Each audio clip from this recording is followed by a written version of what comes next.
اے اللہ میں آپ سے یہ عہد کرتا ہوں، اور زبان سے بھی کہہ دو، ان صلاتی و نسکی و محیایا و مماتی للہ رب العالمین، اے اللہ میری نماز بھی آپ کے لیے، میری عبادتیں بھی آپ کے لیے، میری زندگی بھی آپ کے لیے، میرا مرنا بھی آپ کے لیے۔ زندگی آپ کے لیے کیا مانا؟ کہ زندگی میں جتنے کام ہوں گے وہ اللہ آپ کی خوشنودی حاصل کرنے کے لیے ہوں گے۔ یہ عہد کر لو اللہ تبارک و تعالیٰ سے۔ عہد کر لیا، ساتھ ہی پھر دعا مانگ لو، اے اللہ میں نے آپ کے فضل و کرم سے میں نے یہ عہد کیا ہے کہ میں آج کا دن صبح سے لے کر شام تک آپ کی مرضی کے مطابق گزاروں گا، آپ کے احکام کے مطابق گزاروں گا، کوئی گناہ نہیں کروں گا۔ لیکن اے اللہ میں اس عہد پر قائم رہنے میں کمزور نہ ہو جاؤں، کمزور نہ پڑ جاؤں۔ اے اللہ میں اس عہد کو پورا نہیں کر سکتا جب تک کہ آپ کی توفیق شامل حال نہ ہو، جب تک کہ آپ مجھے توفیق عطا نہ فرمائیں۔ تو اے اللہ میں اپنی طرف سے عہد کرتا ہوں اور کوشش کروں گا، اور ساتھ میں آپ سے دعا مانگتا ہوں کہ یا اللہ مجھے اس کوشش میں کامیاب کر دیں۔ دیکھو سورہ فاتحہ ہم ہر نماز میں پڑھتے ہیں نا، تو اس میں کیا ہے؟ بیچ کی آیت جو ہے ایاک نعبد و ایاک نستعین۔ ایاک نعبد کا معنی ہے یا اللہ ہم صرف آپ کی عبادت کریں گے، آپ کی بندگی کریں گے، کہنا آپ کا مانیں گے، تعمیل آپ کے حکم کی کریں گے، اور آپ کے خلاف ورزی نہیں کریں گے۔ لیکن ساتھ ہی ایاک نستعین، اور آپ ہی سے مدد مانگتے ہیں۔ یعنی عبادت ہم سے ہو نہیں پائے گی، بندگی اس وقت تک نہیں ہو پائے گی جب تک کہ آپ کی اعانت شامل حال نہ ہو۔ تو ایاک نعبد کے ساتھ اللہ تعالیٰ نے ایاک نستعین لگا دیا کہ یہ جو میں دعویٰ کر رہا ہوں، ایاک نعبد بہت بڑا دعویٰ ہے، اللہ آپ ہی کی عبادت کروں گا، آپ ہی کی مانوں گا، کسی اور کی نہیں مانوں گا آپ کے خلاف۔ یہ بہت بڑا دعویٰ ہے۔ ساتھ ہی اللہ نے سکھا دیا کہ دعویٰ تو کر لو، لیکن یہ دعویٰ اس وقت تک پورا نہیں ہوگا جب تک مجھ سے مدد نہ مانگو۔ ایاک نعبد و ایاک نستعین، اللہ ہمیں سے آپ سے ہی مدد مانگتے ہیں، اور پھر آگے اس مدد مانگنے کی تفصیل اہدنا الصراط المستقیم، اللہ ہمیں سیدھے راستے پر رکھیے گا، ان لوگوں کے راستے پر رکھیے گا جن پر آپ کا انعام ہوا، ان لوگوں کے راستے سے بچائیے گا جن پر آپ کا غضب نازل ہوا، جو گمراہ ہو گئے۔ تو یہ سکھایا اللہ تعالیٰ نے، یہ سکھایا کہ ارادہ تو کر لو، عزم بھی کرو، عہد بھی کرو کہ میرے حکم کے مطابق زندگی گزارو گے، لیکن ساتھ مجھ سے مانگ بھی لو کہ اللہ میں اس عہد پر قائم نہیں رہ سکتا جب تک کہ آپ کی مدد شامل حال نہ ہو۔ تو لہذا ایک طرف عہد کرو، ان صلاتی و نسکی و محیایا و مماتی للہ رب العالمین، اور اس کے بعد اللہ ہی سے مانگو کہ یا اللہ اس عہد پر مجھے استقامت عطا فرمائیے، قائم رکھیے، اور اس کی مجھے توفیق عطا فرما دیجیے۔ یہ صبح کو یہ کام کر لو، اللہ کے حوالے کر دیا نا اپنے آپ کو۔ اب سارا دن گزرے گا، اب ہر جگہ تھوڑا تھوڑا خیال کر لیا کرو کہ صبح کو میں نے یہ اللہ تعالیٰ سے عہد کیا تھا، تو کہیں ایسا نہ ہو کہ میں اس سے پھسل جاؤں، کسی گناہ میں پڑ جاؤں، کہیں جھوٹ بول لوں، کہیں غیبت کر لوں، کہیں کسی کا دل دکھا دوں، کہیں ناجائز کمائی کر لوں۔ جب آدمی بندہ شروع صبح یہ عہد کر کے بیٹھا ہے تو آخر کچھ تو سوچے گا کہ دن میں کہ بھئی میں یہ کام کرنے جا رہا ہوں، یہ اللہ کو راضی کرے گا یا ناراض کرے گا۔ چلو اس طرح دن گزار لیا، رات کو سونے کے لیے بستر پر پہنچ گئے، اس وقت 5 منٹ اور چاہیے، اس میں اپنا جائزہ لے کے دیکھو، میں نے صبح کو ایک عہد کیا تھا، اللہ تبارک و تعالیٰ سے یہ عرض معروض کی تھی کہ ان صلاتی و نسکی و محیا و مماتی للہ رب العالمین، میں کس حد تک آج کے دن میں اس پر پورا اترا، کہاں میں نے اس عہد کی پابندی کی اور کہاں مجھ سے لغزش ہو گئی، میں پھسل گیا، اپنے نفس کے شیطان کے داؤ میں آ گیا، اس کا تھوڑا سا جائزہ لیں اور ساتھ ہی اللہ تعالیٰ سے کہیں یا اللہ میں نے آپ سے عہد کیا تھا، آپ کی مدد بھی مانگی تھی،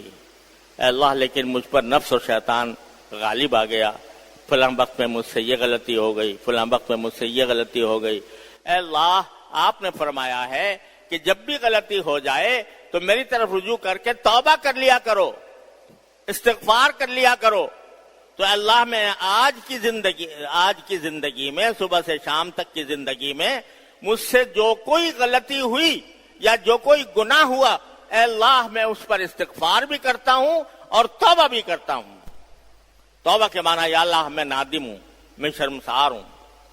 مجھ سے پوری عہد کی پابندی نہیں ہو پائی، اے اللہ اب میں آپ کی بارگاہ میں رجوع کر کے معافی مانگتا ہوں، توبہ کرتا ہوں، اور اے اللہ میں جب نیا دن شروع کروں گا تو اس عہد کو دوبارہ تازہ کروں گا، دوبارہ اپنی کوششوں کو برسر کار لاؤں گا اور آپ کی مدد مانگوں گا۔ یہ کہہ لو، توبہ کر لو، استغفر اللہ العلی العظیم الذی لا الہ الا ہو، استغفر اللہ ربی من کل ذنب واتوب الیہ، سو جاؤ۔ اگر اس رات میں موت آ گئی تو انشاءاللہ مغفرت کے ساتھ جاؤ، مغفرت کے ساتھ جاؤ گے انشاءاللہ۔ جب توبہ پکی کر لی اور توبہ صدق دل کے ساتھ کر لی تو انشاءاللہ سیدھے جاؤ گے اللہ نے چاہا۔ اور پھر اگلے دن اگر زندگی آ گئی دوبارہ تو پھر دوبارہ وہی کام کرنا جو کل کیا تھا، اور پھر رات کو وہی کام کرنا جو کل کیا تھا۔ حدیث میں رسول کریم صلی اللہ علیہ وسلم نے رات کو سوتے وقت کو جو دعائیں سکھائی ہیں ان میں سے ایک دعا میں آپ کے سامنے پڑھتا ہوں۔ عام طور سے جو لوگوں کو یاد ہوتی ہے وہ تو یہی ہے اور مسنون بھی ہے، اللہم بسمک نحیا و بک نموت، کہ اللہ ہم آپ ہی کی نام سے زندہ ہیں، آپ ہی کے نام پر ہمیں موت آئے گی۔ ایک دعا یہ ہے جو رسول کریم صلی اللہ علیہ وسلم سے منقول ہے، اللہم انت خلقتنی وانت توفاہا لک مماتہا ومحیاہا ان احییتہا فاحفظنی ان امتہا فاغفر لہا وارحمہا وان احییتہا فاحفظہا کما تحفظ بی عبادک الصالحین۔ یہ دعا کیا ہے؟ رسول کریم صلی اللہ علیہ وسلم نے فرمایا اگر عربی میں آتی ہو تو عربی میں کر لیں تو اچھا ہے، نہ آتی ہو تو اردو میں کر لیں۔ کیا؟ یا اللہ انت خلقتنی وانت توفاہا، اے اللہ آپ ہی نے مجھے پیدا کیا ہے اور آپ ہی مجھے موت عطا فرمائیں گے۔ تو اب میں سو رہا ہوں تو فإن امتہا، اگر سوتے سوتے آپ نے مجھے موت دے دی، سوتے سوتے مجھے موت آ گئی، فاغفر لہا وارحمہا، تو اے اللہ اس کو معاف کر دینا، اس پر رحم کرنا۔ اور من احییتہا، اور اگر آپ نے دوبارہ زندگی دے دی مجھے صبح کے وقت میں اٹھنے کے بعد، فاحفظھا کما تحفظ عبادک الصالحین، تو اس کی ایسی حفاظت کرنا جیسے آپ نیک بندوں کی حفاظت کرتے۔ یہ دعا سکھائی رسول کریم سرور دو عالم صلی اللہ علیہ وسلم۔ اردو میں مانگ لو کہ یا اللہ اب سو رہا ہوں اور میری موت اور زندگی آپ کے ہاتھ میں ہے، اگر میں سوتا رہ گیا اسی میں موت آ گئی تو اللہ میری مغفرت کیجیے گا، اللہ مجھ پر رحمت کیجیے گا، اور اگر میں زندہ ہو گیا دوبارہ آپ نے مجھے صبح کو زندگی عطا فرما دی تو میری حفاظت کیجیے گا، حفاظت اس طرح کیجیے گا جیسے اپنے نیک بندوں کی آپ حفاظت کرتے۔ جب اللہ تبارک و تعالیٰ کا کوئی فرما بردار ہو جاتا ہے تو اس کو اللہ تعالیٰ خود ہی محفوظ فرماتے ہیں۔ ایسے مواقع سے جہاں گناہ کے مواقع ہوں اللہ تعالیٰ اس کو ہٹا دیتے ہیں وہاں سے، اللہ تعالیٰ اس کو بچا لیتے ہیں وہاں سے۔ تو اس طرح میری حفاظت کیجیے گا۔ یہ دعا کر لو اور توبہ کر کے سو جاؤ۔ یہ عمل کر کے دیکھیں، روزانہ 40 دن بھی اگر یہ عمل کر لیا تو میں آپ سے اللہ تعالیٰ کے بھروسے پر یہ کہتا ہوں انشاءاللہ کہ انقلاب آ جائے گا زندگی میں، زندگی بدل جائے گی، زندگی اللہ تبارک و تعالیٰ کی مرضی کے مطابق ہو جائے گی، اور بندہ اللہ تعالیٰ کی بارگاہ میں حاضر ہونے کے بعد حشر کے میدان میں جواب دے سکے گا کہ میں نے عمر کہے میں گوائی تھی، میں نے جوانی کس کام میں لگائی تھی، میں نے کس طرح مال کمایا تھا، کس طرح اس کو خرچ کیا تھا، اور کس طرح مجھے علم حاصل ہوا تھا، اس پر میں نے کیا عمل کیا، جواب حاضر ہو جائے گا۔ لیکن کرنے کی بات ہے، کوئی دن خالی نہ جائے جن میں یہ دو کام نہ ہوں، فجر کے بعد اور سونے سے پہلے۔ دیکھو کیا انقلاب آتا ہے، دیکھو اللہ تبارک و تعالیٰ کس طرح فضل فرماتے ہیں، کس طرح زندگی بدلتے ہیں۔ انشاءاللہ بدلے گی، ضرور بدلے گی، اس میں شبہ کی کوئی بات نہیں، بشرطے کہ آدمی سچے دل سے یہ دو کام کر لیا کرے۔ اللہ تعالیٰ اپنے فضل و کرم سے مجھے بھی آپ کو بھی اس پر عمل کی توفیق عطا فرمائے اور ہماری زندگی اپنی رضا کامل کے مطابق بنا دے۔ وآخر دعوانا الحمدللہ رب العالمین۔